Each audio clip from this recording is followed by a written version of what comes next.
Hello, I'm Jarod Perry-Richardson, and today is March 1st, 2014, and I'm the cameraman. So Tyretta, tell us about yourself and your family. Well, my name, of course, is Tyretta Harris, and I live on Shawview Avenue, and I've been in East Cleveland for about 38 years. We moved, a little longer than that, actually, because we moved on Shawview in '76, and prior to that, we lived on the corner of 135th and Shaw, and I was a little girl then, so I can't remember exactly when we moved there, but yeah, I've been in East Cleveland all my life. I have two children, 23 and 17. My 23-year-old is in community college, and my 17-year-old is at John Hay High School in their School of Science and Medicine, and this is her junior year, so she'll be graduating next year. And before you moved here, where was your family living?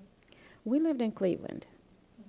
yeah, You know, um, you n- were, on Ullman Avenue, like Okay. in the Glenville area, okay. yeah. And who moved? Who was that who moved with you? Was it your mom and dad? Mom and dad, Okay. yes. How many siblings did you have? I have 5 siblings. I have 3 brothers and 2 sisters. So how old were you when you moved to East Cleveland?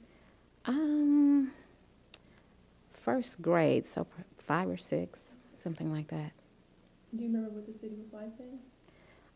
It was very nice. The home we lived in was like a duplex, so we lived on, our home faced Shaw Avenue, and the other side of the home faced 135th Street, and we had good neighbors. Everybody, it was like a community. Everybody helped each other out. The lady that lived next door to us, she was like a second mom to us, and as I said, it was a good community. Um, what school did you go to at that time?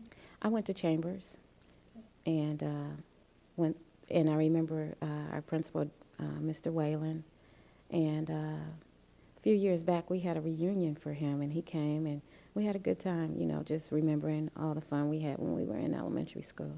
What were some of those things that you did? Well, I remember I used to, I was picked to do the announcements every morning, and I just remember because I was so small, I had to stand in a chair. But he did a lot for Chambers, and Chambers, was one of the more excellent schools in East Cleveland, and in fact, I think they won awards for one of the excellent schools in the nation. So it was good. Now you mentioned one of the neighbors that looked out for you. At that time, was East Cleveland, what was the demographics of the city? It was mostly black, but I remember when we moved on Shawview that there were about 3 Caucasian families that lived on the street. And slowly, they moved up. And in fact, we still have a Caucasian family on our street. Well, his mom has since passed away, but he still lives there. You said 38 years. So what year, when you moved here, what year was that exactly? Well, if I was 5, I'm 52 now, so The same age. yeah. Okay. All right. If you That's count what backwards. Yeah, to do the math. you do. You really do. So what was like that, life for you like that back then? In East Cleveland or just in general? In East Cleveland, it was, again, like I said, when we moved on Shawview, of course, we made some lifelong friends from there, and going through the school system, I went to Kirk, now known as Heritage, and I went to Shaw, and I was in the band and in canteen council, and so life was good, especially, when I was in band, we did a lot of things. We did a lot of traveling, saw a lot of things. So it was a lot of fun. It was a lot of fun. What instrument did you play? I was a highlighter. So, like a dancer. majorette? dancer, yeah. Okay. And where'd you travel? We went to Florida. Prior to my even getting in the band, though, they had gone to Jamaica, and we were hoping that that would happen again for us, but it didn't. We went to Florida. We went to Atlanta to see, the HBCUs there. And we went around the time that they were having their homecoming, so we got to see all the festivities, and we were so awestruck. We saw the fraternities and the sororities and the football games and the marching band, and we were really excited about that because, of course, we were in the marching band at that time, and we performed and participated in a parade. So we had a really good time, and then we went to Disney World when we went to Florida, so that was really good. What grade was that? That was, I want to say 10th or 11th grade. I think it was 10th, though. And we had a huge band. We had almost 200 members, so we had a big sound. Similar to the band now? Was it bigger or more? Oh, it's much bigger. We had almost 200 members then. And the band now is small, but they still have a big sound. And I support them, every year when they have the Battle of the Bands. Have any of your kids been in the band? My oldest, she was a highlighter for one hot minute. You talking about Taylor? No, Danielle, my oldest. But she didn't stay long. And Taylor, she's not in the school system in East Cleveland. She goes to John Hay. So when you were growing up, what were some of the fun things to do here? I always tell my kids they don't know how to have fun because some of the simple things that we used to do, like hide and go seek and jump rope and, playing football in the street, basketball, those types of things, they don't do that like they used to. The kids are so into their phones and the computers and the TV. They don't go outside as much as they used to, or as we used to, rather. Do you think that technology played a role in that, or do you think there are other factors? I think technology definitely plays a role in it. We grew up where we did a lot of things manually, and the technology is so advanced now. I think the kids they grew up with the technology. We grew into the technology. So I think technology has a lot to do with how the kids interact now. That's a good way to put it. I guess what I'm wondering is also, in addition to the technology, if there have been societal pressures to not let kids do those kind of things that they used to do. Like, no, go ahead, say what you want. No, I was listening to you. Oh, I just know, when I was a kid, I lived in Mount Pleasant, I could take my bike and go right up to Shaker, which Absolutely. is and be gone. Yeah, all day. Back. Exactly. And a little kid, I wasn't like really old. Right. I wasn't even a teenager yet. And you're absolutely right because it was the same way for us. You could literally be gone all day long, and Mom didn't worry because we didn't have the crime or the things that are happening now, where people end up missing and you never find them, or what we found with Anthony Sowell, or what we found with Castro, where he had held those girls hostage for so many years. Well, the young man who was here just this last Exactly. Mm-hmm. So yeah, you worry a lot, and my kids tell me all the time that I worry too much because I want to know where they are, because there's so much happening, and especially with the guy that killed those girls in East Cleveland. That really amped me up for that, So, and even my oldest daughter, she works at Beechwood Mall, and I have gotten so paranoid to the point where if it's dark, I'm going to pick her up because I don't want her, walking the streets at night because it's just too dangerous. But yeah, that does play a role, and I think the kids, even being able to play freely, they can't do that because there's too much going on.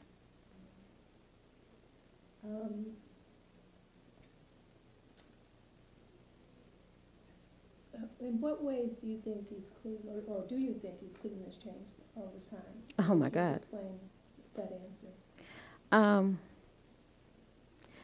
Absolutely, it's changed.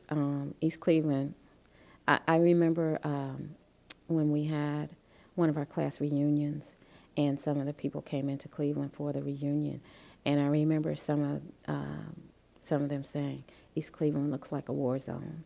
And that makes you sad because, especially being a lifelong resident, I've seen the changes, and it's not been for the best. It's been for the worse. And a lot of that, I'm sure, is due to our revenue base has been decreased significantly. And so when you don't have the businesses in East Cleveland, you don't have the revenue, you can't, fix up the buildings, you can't, the homeowners, a lot of them are elderly, so they can't, fix up their homes like they want. And so, yeah, East Cleveland has changed a lot. I'm hoping that things will get better for us because I don't see myself leaving anytime soon. So, yeah, I do hope things will look up for us. Why don't you see yourself leaving? Just because I grew up here and I'm comfortable here, and I love the city. I love the schools. Like I said, the marching band. So I don't see myself leaving. So now I asked this question to somebody whose kids also don't go, because you have one daughter who's at Shaw. Mm-hmm. She graduated. You said She graduated from Shaw. And then you have others that are still in these Cleveland schools, and then you have Taylor. No, I only have two children. Oh, okay. I'm thinking about your family of 5. No. Okay, so okay. Those are my siblings. Giving you some more Right. So you said you like the schools, but you chose to send Taylor elsewhere. I don't like the curriculum.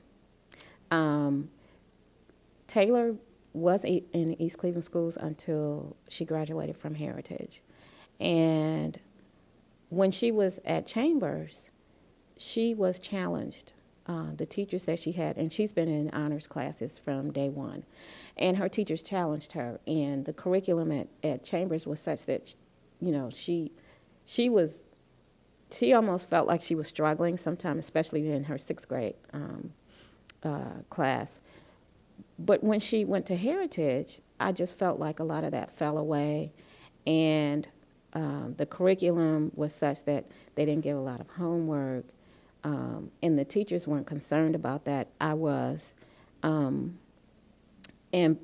things came to her too easily, and with Taylor, I noticed that if she's not challenged, she becomes lackadaisical, and she'll do stuff at the last minute, and I didn't want that for her, and I saw where she was slipping away, and I didn't want that for her, and so I just explored other avenues for her education.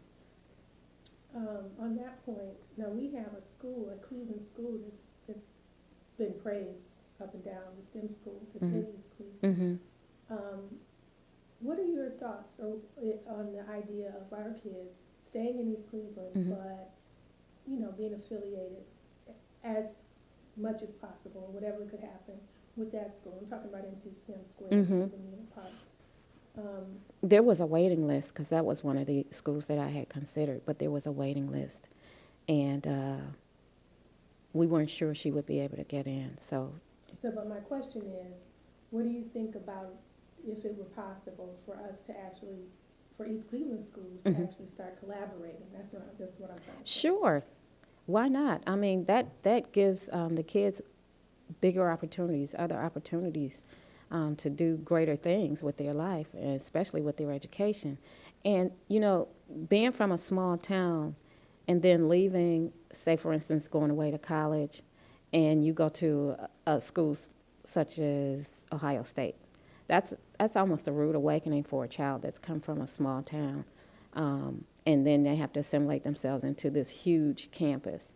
So, and I remember when I graduated from Shaw, and I went to Bowling Green State University, and that was a huge transition, and I'm not saying it's not a huge transition for anybody, but just because I feel like,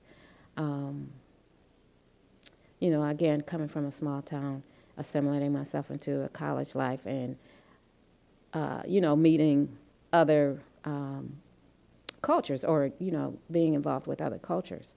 So if you can, the earlier you start with that, I think it benefits the child. I want to roll back to your childhood. Hmm. Now, can you tell me your birth order? Or like who was where? I'm the second oldest. I have a sister a year older than me. Then I have a brother that's 2 years younger. Then another brother that's 4 years younger. And then I have a sister that's 12 years younger than me. And I have a brother that is 14 years younger than me. Oh, the surprise kid. Yes.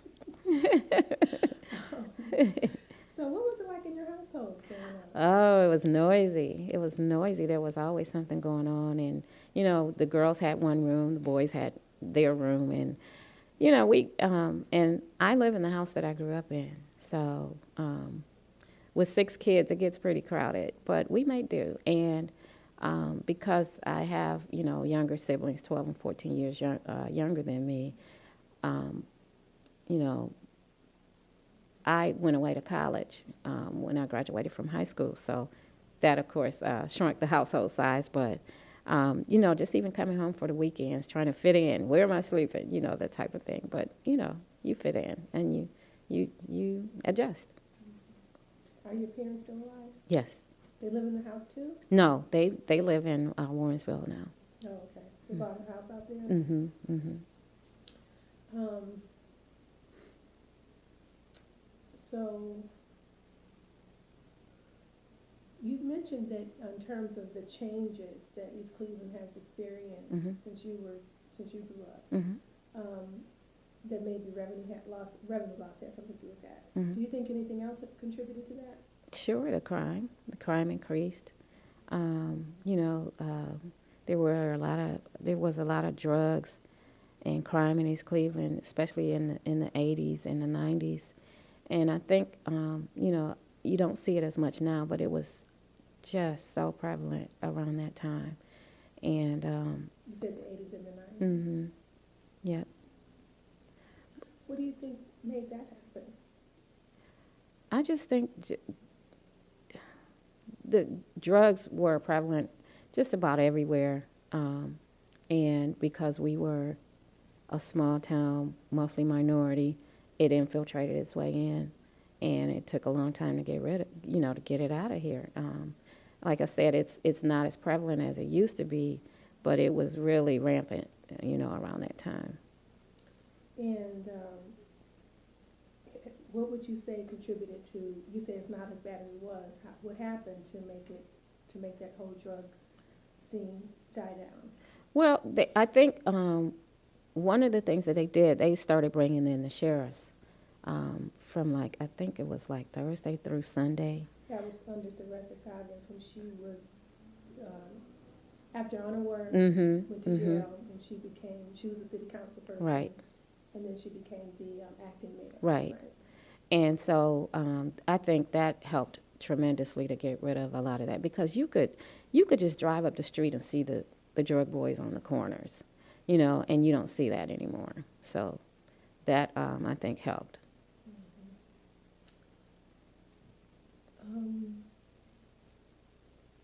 Do you think racism has personally impacted you, and if so, how?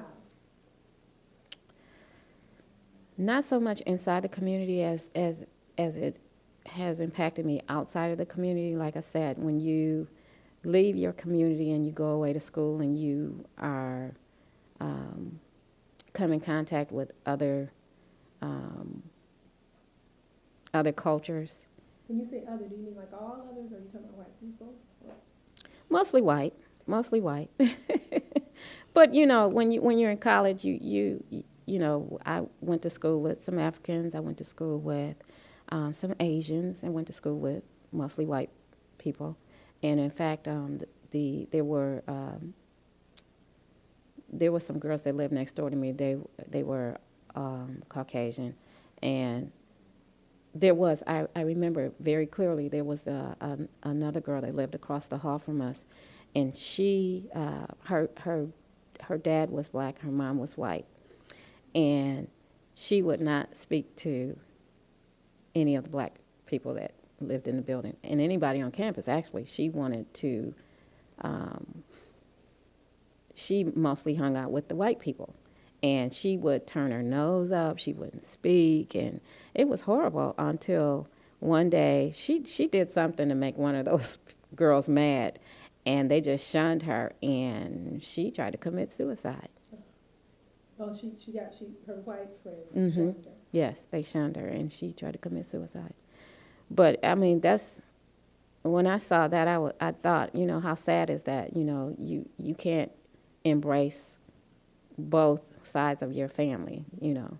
Kind of speaks to her relationship with her black parents. Mm-hmm, mm-hmm. Yeah. So, did she stay in school? She left. She ended up leaving. So then, what was the personal impact on you of being in that environment, or has race impacted you in any other way? Let's see. It made me know that we always grew up with our parents always telling us in order to get ahead, we always had to do more than go above and beyond to get ahead, because people don't look at us the same way as they do anyone else, and you had to always do your best, and if you could do more, do that too. So yeah, that always played a role, and you know, you could see where people were treated differently because of the color of their skin, and you felt bad about it, and even if you protested about it or said something about it, not much was done. So can you recall one of those times?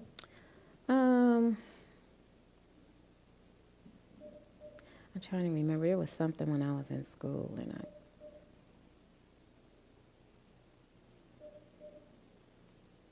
I can't recall it, the details of it. Let's come back to it. Okay. Do you think that racism has impacted East Cleveland, and explain your response? I think so, yes. With relation to how we're perceived. I'll give you a big instance. I worked at Key Bank, and one of my coworkers, who was white, he was telling a story about how his daughter's, I can't remember if it was her car or her purse. Her purse got stolen. And he said, yeah, and whoever stole her purse, they went to East Cleveland and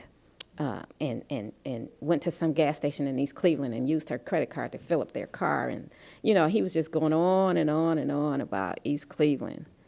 And he must have looked at me and noticed the look on my face, because he said, oh, I'm sorry, what?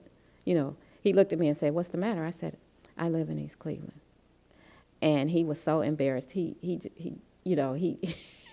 he turned 3 shades of red and just walked away. He couldn't say anything about that. I mean, there was nothing he could say to backpedal in any way. But it was just so funny because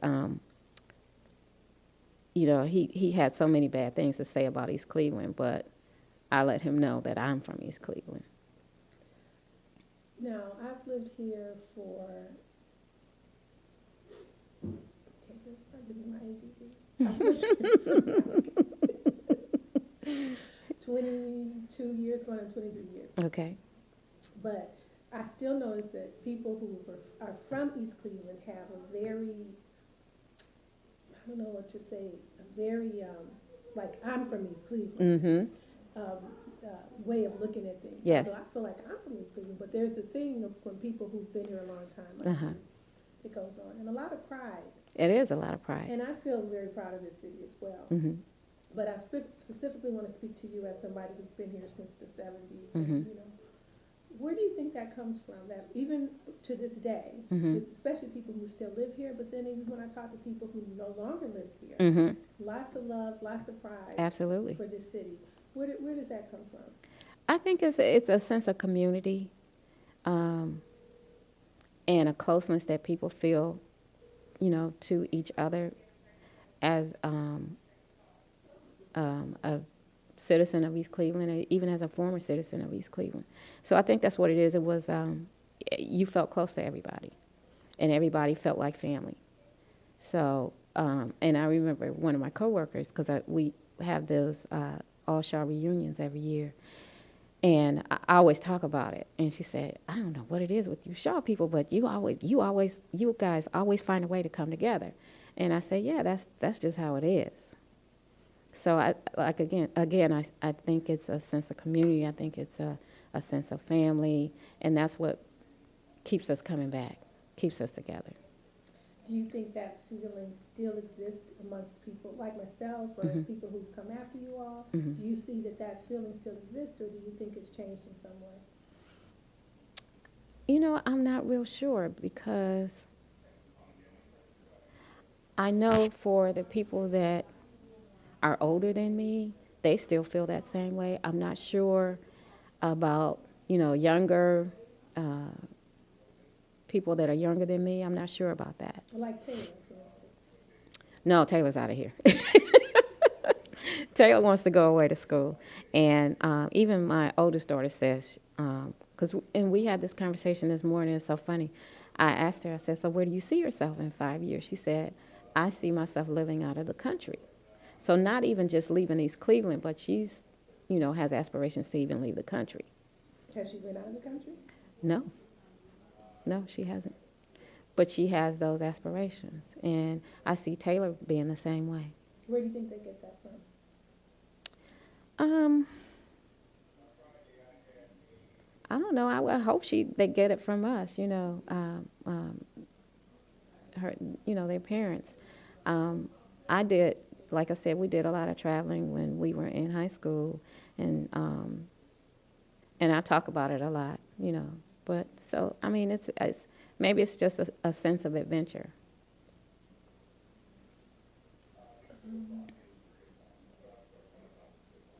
Have there been any times when inequality has personally impacted you, and you explain your response to that? In the workplace, I feel,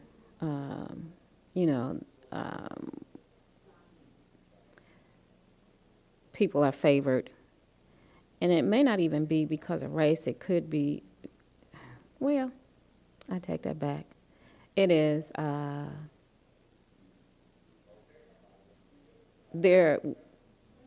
even though we've made a lot of strides in the workplace, When you say we still, black people? black people, I still feel like, there's still a long way to go.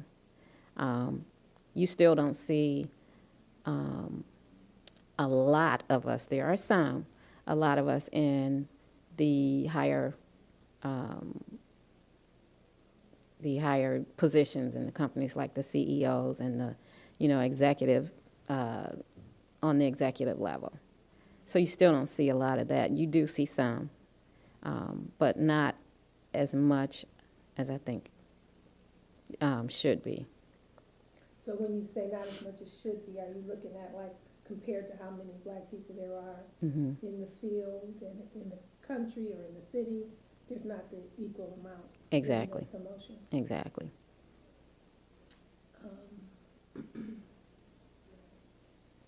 So can you recall a specific incident where you felt that you were being treated unequally?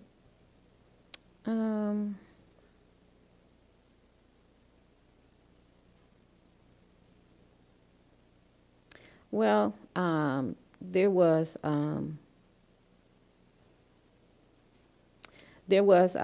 position that I was interviewing for, and another white lady had applied for the same position. In fact, we were in the same department, and she got it. And I just felt like we had the same qualifications. Why not me?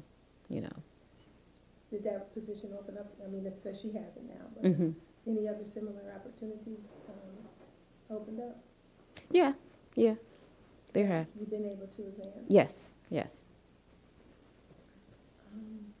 So just on that, so in the advancement that took place, would you say the inequality issue resolved itself, or was there some other factor that played into why you were able to get those promotions? I'm not sure because, sometimes it's not what you know, but who you know.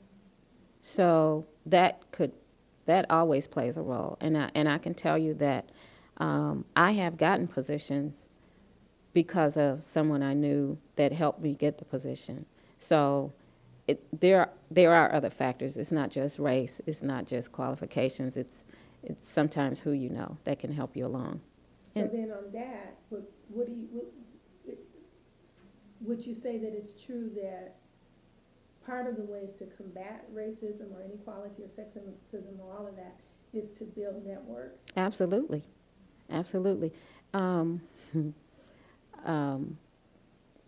I worked in this one department. I've always been in banking. That's been my occupation for a long time. And I worked in this one department, and one of my managers, who was white, she commented to the person that I worked for. I was an assistant to this one guy, and he was black. And she commented to him, "She's so articulate." And I said, well, why would she say that? I mean, that almost sounded like an insult to me, because why wouldn't I be articulate? So I took offense to that.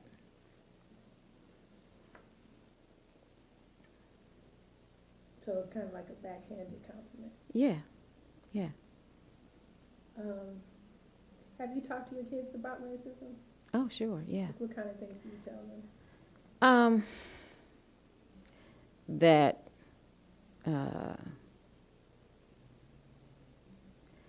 it hurts, and it will hurt, and you'll see it. And in fact, we were in a beauty supply store that was owned by some Asians some years back, and Danielle was looking at a magazine, and I was somewhere else in the store, and I noticed that one of the ladies was following her around.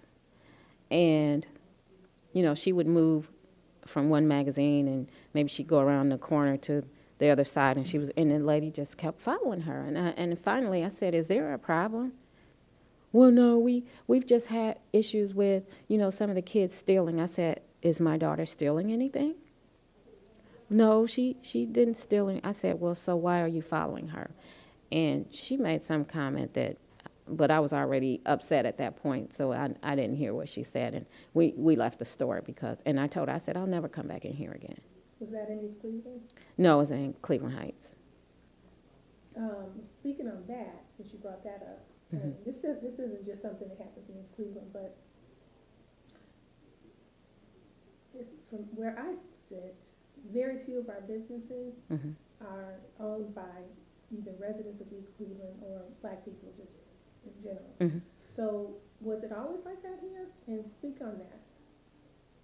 No, because I remember when we lived on 135th and Shaw, Hayden Avenue had a lot of, there were beauty shops, there were barber shops that were occupied by black people. I remember the lady that lived next door to us, her husband, he owned a cleaners that was on Hayden. There was a store called Lester's, I believe it was, and he was black. So there were a lot of African American businesses in East Cleveland around that time. So yeah, but that's mostly gone away. And when did that happen? Did you notice that it happened? I mean, did you notice it happened, and when did you if you did, when did you notice that it was happening? I didn't really notice it because, again, like I said, I was, small at that time. But it was when I got older that I noticed a lot of the businesses went away, the black-owned businesses anyway. What do you think contributed to that? I don't really know. I don't know. I can't tell you. Okay. Well, I guess I'll ask if, well, do you think they were themselves, were they people who lived here and they just left? Or was it that the businesses, whether they lived here or not, they left? I mean, obviously they left. Mm-hmm. But, yeah, I guess I'm back to that. Well, I know, well, the lady that lived next door to me, her husband that had the cleaners, they moved away. And I think it was just, people just moved away, maybe. I don't know. Why would they do that? Well, some of them were older, so they may have retired, because her husband was also a preacher, and he became a preacher at a church in Steubenville, Ohio, and that's why they moved. So it was probably a number of reasons, maybe retiring, maybe saw a better opportunity somewhere else, or I don't know. It's hard to tell. Do you think that inequality, like you were speaking about in your job, do you think that's had any impact on the city of East Cleveland? And if so, what would that be? You don't have, we don't have I don't even know if we have any white people that work for the city of East Cleveland other than the firemen and the policemen. I'm not sure who's in City Hall because I haven't been there in a long time. But Do have at least one person I know of in City Hall. Okay. Director of Community Development. Okay. But I remember I used to work. I used to have summer jobs in East Cleveland, and I worked at least 3 years in City Hall. And I don't recall. I remember 1 year there was, what was his name? Was it Oliphant? Do you remember that name? I've heard of it, but I don't know who that is. He was he a judge? I can't remember, but I know I worked there one summer and he was there. But other than that, I've seen, all, black city officials running East Cleveland. And I don't remember a time when there were white officials running East Cleveland. I don't remember that. Okay, so that I got the number. I've had it for a while. You moved here in 1976. Well, we moved on Shawview in 76, but prior to that, we lived on 135th, and I can't You say when that was. work the numbers backwards Okay. to tell you when we moved in there. So you're saying from that time, you don't recall any white I city don't. officials? Okay. So my question was, do you think inequality has had any impact on the city? And if so, how? Well, probably because the city was mostly run by blacks. I'm sure there was some inequality there, especially as far as funding and from the state or the federal funding, those types of things. And again, our perception or how people perceive East Cleveland is so negative. I'm not sure what the perception was back then, because again, I was young and I wasn't into politics and those types of things. But I think even now it plays a role. So when you say perception, you mean you were speaking of people like the man who was talking about his story. Absolutely. What about the press? Sure. And I've even on the news, they will report something that happened in East Cleveland, but it'll be some other part of Cleveland, not East Cleveland, but they'll say East Cleveland. And I think that's wrong because that just adds to the negativity the negativity of people's perception of East Cleveland. And even, I'll tell you a story. When Taylor was in Suzuki, do you remember when we went to Minneapolis? Yes. Of course, that's right. We rode together. And we saw that film at the convention, and that angered me because Say out loud what they said. the, Just set it up, Tyretta. okay. Miss Sloan got in front of the camera and said, "These children have nothing." And where were we? We were in Minneapolis at their international convention for Suzuki. And I was just so taken aback. What do you mean these children have nothing? I know the city that we live in is a poor city, but that does not mean every citizen in East Cleveland has nothing. And it just angered me so to the point where I couldn't wait to get back home so that I could talk to the principal and say, "Did you know this was going on?" And she knew. And that just made me more angry. And Which principal was that? Was that it was, it was who? Was it Miss Kidd? Yes, it was Miss Kidd. And She knew they were gonna say that? I don't know. Just to clarify, she what said- they show on this was Suzuki violin. Suzuki Our violin. kids were playing in the violin group, Suzuki. Exactly. Rainbow Suzuki violin. What did they show in the video? They showed parts of the city. Of course, they had to show, because our kids have nothing, that they had to show all these rundown buildings, vacant properties, litter everywhere, those types of things. Did they show any nice homes? Or? No, not at all, not at all. And that's what angered me so much, because every city has an area that is run down. Every city, I don't care where you live. But rumor has it also that some of the pictures that they showed were not even East Cleveland, was not even East Cleveland properties. It was somewhere else, because they wanted to show how bad these children had it, you know. What was their purpose in showing that? To garner support. I'm hoping that's what, or I'm thinking that's what she was trying to do. But it just, to me, why did you have to go that route? I didn't understand that. What do you think the impact on the kids were to hear that? I don't even know, because the kids were 6 and 7. I don't even know if it had any impact on them. I don't even know, unless they overheard us talking about it. And I'm sure they did, because we were pretty angry. But I'm not sure, you know, what kind of impact it had. Jarod, you were there, weren't you? Were you there? Yep. How did it feel to you, or do you remember that? See, that's what I'm saying. I don't know if they even remember that, or even if they do remember it, how they felt about it, because they didn't know enough about their circumstances to look at that and say, "That's not me." What made you so angry?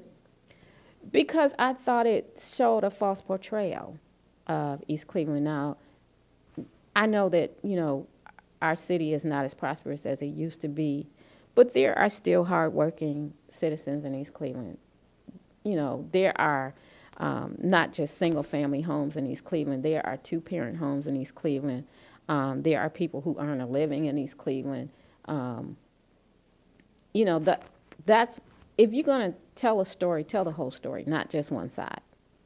So you would have been okay with seeing some of the dilapidation? Absolutely. As long as they also show, you know, that there are some, you know, there's some prosperity in the city. Exactly. I wouldn't have been, but here, again, her objective was to show that these kids have nothing. We need money, we need this, we need that. And I just felt that was the wrong way to go about it. Did you feel that her remarks reflected on, well, how do I phrase this? Every child that was there was sent there by a parent. Mm-hmm. Do you feel that her remarks, in addition to neglecting the reality of East Cleveland as a whole, in part of neglecting that, or not covering that, was also rejecting or not realizing that, you know, the family structures that exist in East Cleveland? Yes, absolutely. Because where you have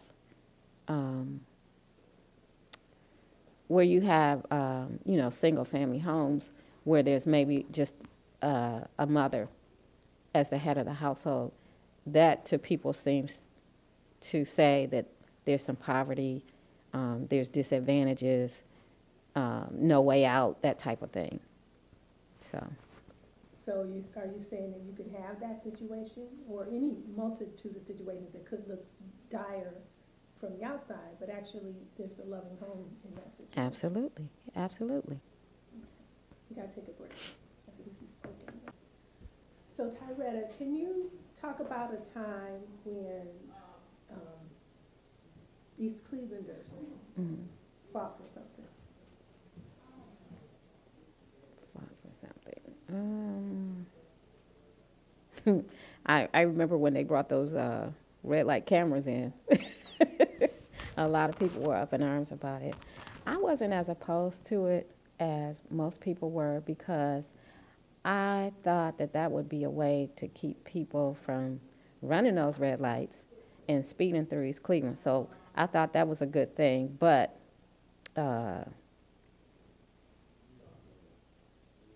it just seemed to me that it was more something to give the city some funds more than combating the crime or the purpose that it was initially stated. Do you think that they've been effective in terms of slowing people down? Yeah, they have. And I would hear a lot of people say, "Oh no, I don't drive through East Cleveland. I stay away from those cameras." But they have them everywhere now. So. We were so successful at it. Mayor Norton got phone calls after we voted to keep those cameras. Other mayors saying, "How did you get them to say they want to keep those cameras?" Yes. You know, he scared us. That's what he did. Yeah, he did. Any other times that you recall people coming together for a cause?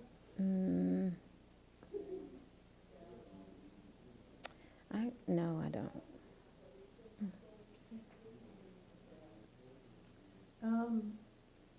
Well, I can think of a couple of things off the bat. Maybe that will stir you. One was when the serial murders took place last summer. I'm sorry, Okay. I cannot remember that man's name.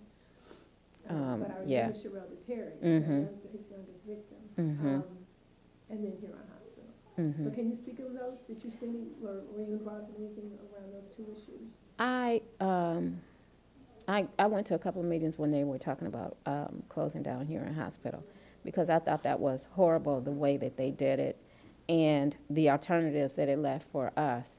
You know, if you are in a situation where a life-threatening situation, and the closest hospital they can take you to as far as a trauma unit was Metro and Hillcrest, that's almost signing your death warrant, you know, really, because who can survive for that long if you're a gunshot victim or something like that? You need immediate attention. And we have university hospitals down the street, so why would they not go to university hospitals if they're that critical? You want to take them to Metro Health or Hillcrest? That just seems ridiculous to me. And so, as much as people talked about Huron Hospital, that was, it was our hospital. And I just felt like that was a big mistake to let that go. Now, you mentioned Cleveland Clinic and East University, so Huron was a Cleveland Clinic hospital.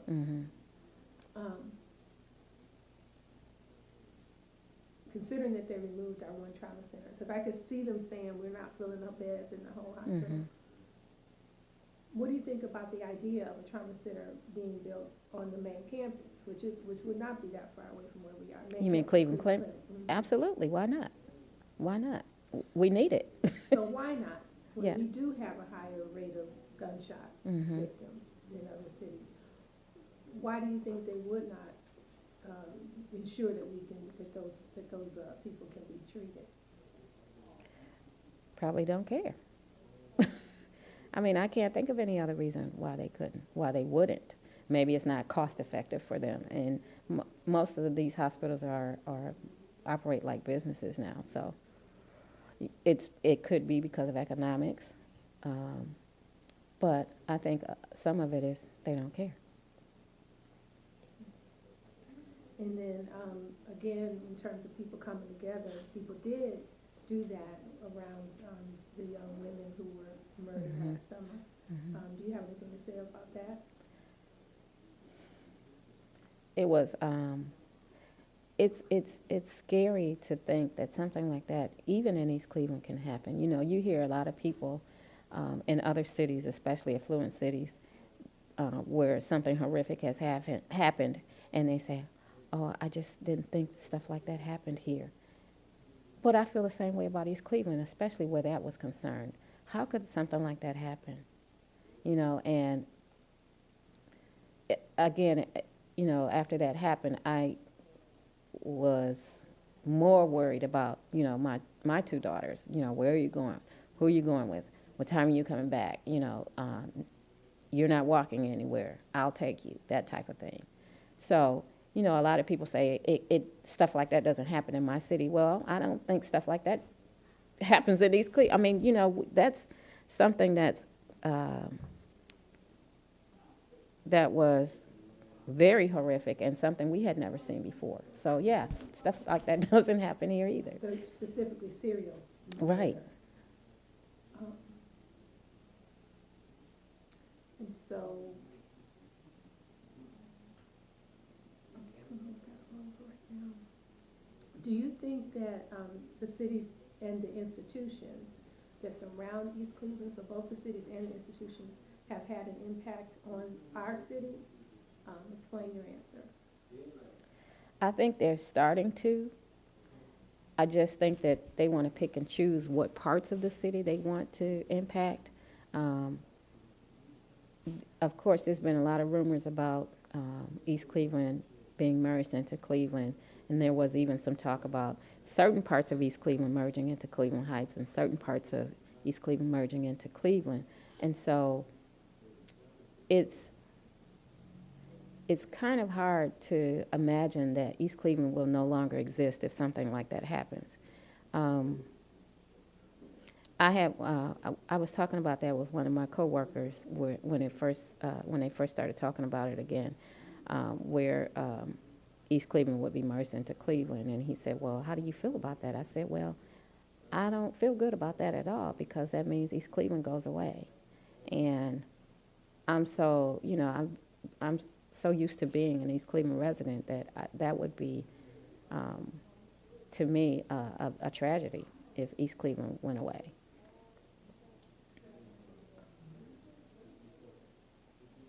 How so? Because I feel like we would be swallowed up into, for instance, if we merge into Cleveland, we would be swallowed up into this larger city, and we would be ignored, basically. Our needs would not be considered.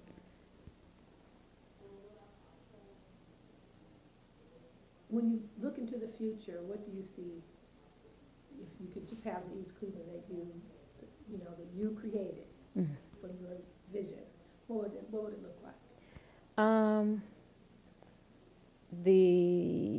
We wouldn't have as many vacant lots. We would have more buildings, newer buildings, better homes, more businesses coming back into the community, more African-American businesses coming back into the community, and not even just so much African-American business, but just businesses, period, to make the city more prosperous, a better educational system.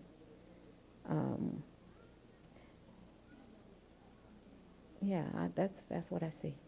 What does a better educational system look like? Well, like you said, you don't always have to do the same thing. You can, like you said, bring in people or have the kids go to, like the MC Square, where they would, have different opportunities to see different things and not just, open your books and memorize this chapter, we're going to have a test.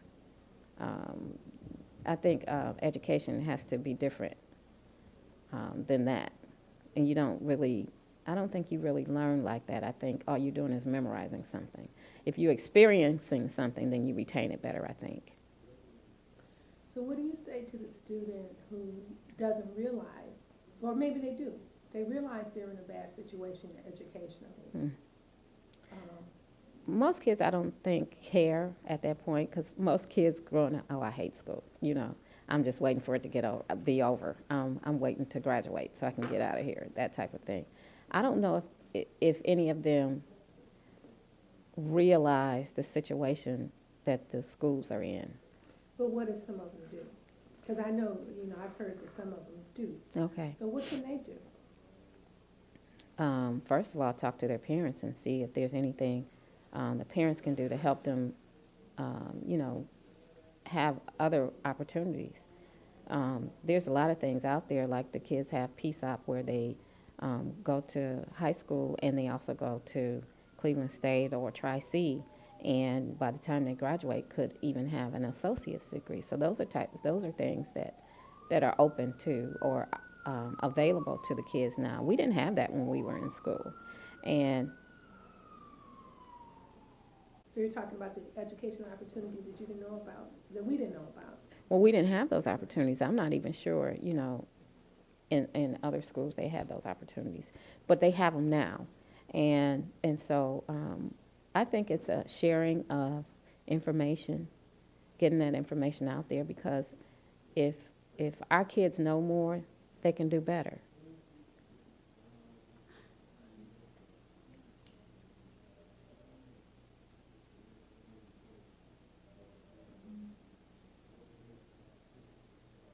So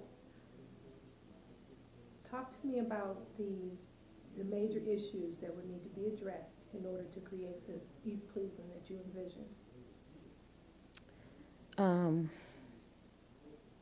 I think first and foremost, one of the things that needs to be changed is the perception of the city. And and I'm not sure how that can be done, except for you can't talk about it. You have to do some things to show people that things are changing. Certainly the education system in East Cleveland, bringing businesses back to East Cleveland so that we have a revenue base. But again, like I said, I think the biggest thing is the perception. So you talked about the perception of people who don't live in the city. Mm-hmm. What about the perception of people who do live in the city? Well, for lifelong residents, like you said, there is a pride about saying that you're from East Cleveland, but there are a lot of residents that are renters that may be here temporarily, that may not stay, so they don't really have that connection to the city. I think if you have more homeowners in the city that have a vested interest in their homes and the city, that would, I think that would help. And what would you be prepared to do to make East Cleveland better? I've always said I'd like to get involved with the school system, whatever, because I joined the Alumni Association, and they do things with the schools. And so I like that part of it, where you get involved with the kids. And recently I was invited to like a roundtable discussion about bringing different organizations together to show what opportunities our kids can get, as far as education is concerned. And so I plan on staying active with that. Who's doing that? Belinda Kyle. Is that the MyCom Yes, group? yes. Okay.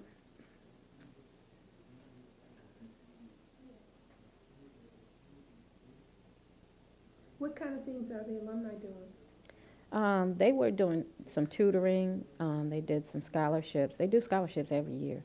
And in fact, when they have the All-Shaw reunion at the picnic every on the Sunday, or every Sunday is the picnic. They do it around Labor Day, and so Sunday is the big picnic, and they announce the scholarship recipients there.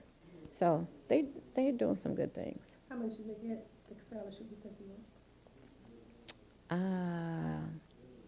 Some of them get, I think, up to like $2,000 or so, something like that. So is there anything else you'd like citizens to know or to put in the public record?